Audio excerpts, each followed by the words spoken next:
வணக்கம் ஃப்ரெண்ட்ஸ், இன்றைக்கி திணை கஞ்சி எப்படி செய்கிறோன்னு பார்க்கலாம். மார்க்கெட்டில் இருந்து திணை வாங்கிட்டு வந்திருக்கிறேன். நான் எடுத்துக்கிட்டது அளவு வந்து 1 கப் திணை, 1/2 கப் பச்சைப்பயிறு, ஜீரக மிளகு 1 ஸ்பூன், தேவையான அளவு உப்பு, 1 தக்காளி, 1 பச்சை மிளகாய், 8 சின்ன வெங்காயம், 2 பல் பூண்டு.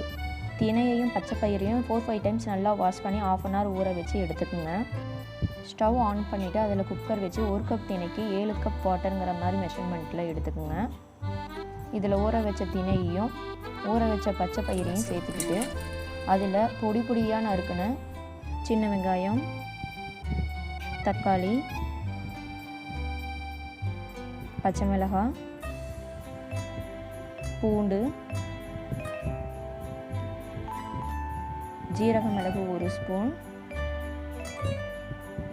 தேவையான அளவு உப்பு சேர்த்திக்கோங்க. லைட்டாக கொதி வரும்போது குக்கர் மூடியை மூடி விசில் போட்டு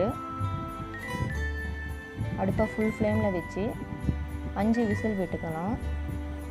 அடுப்பை ஆஃப் பண்ணதுக்கப்புறம் விசில் அடங்கிருச்சு பாருங்கள். இப்போ நான் ஓப்பன் பண்ணுறேன். இப்போ பார்த்தீங்கனாலே நல்லா தெரியும் உங்களுக்கு, திணையும் பச்சை பயிரும் நல்லா வெந்திருக்கும். இது மத்து வச்சோ கரண்டியால் மேஷ் பண்ணியோ நீங்கள் சர்வ் பண்ணலாம். பாருங்கள், திணை கஞ்சி ரெடி.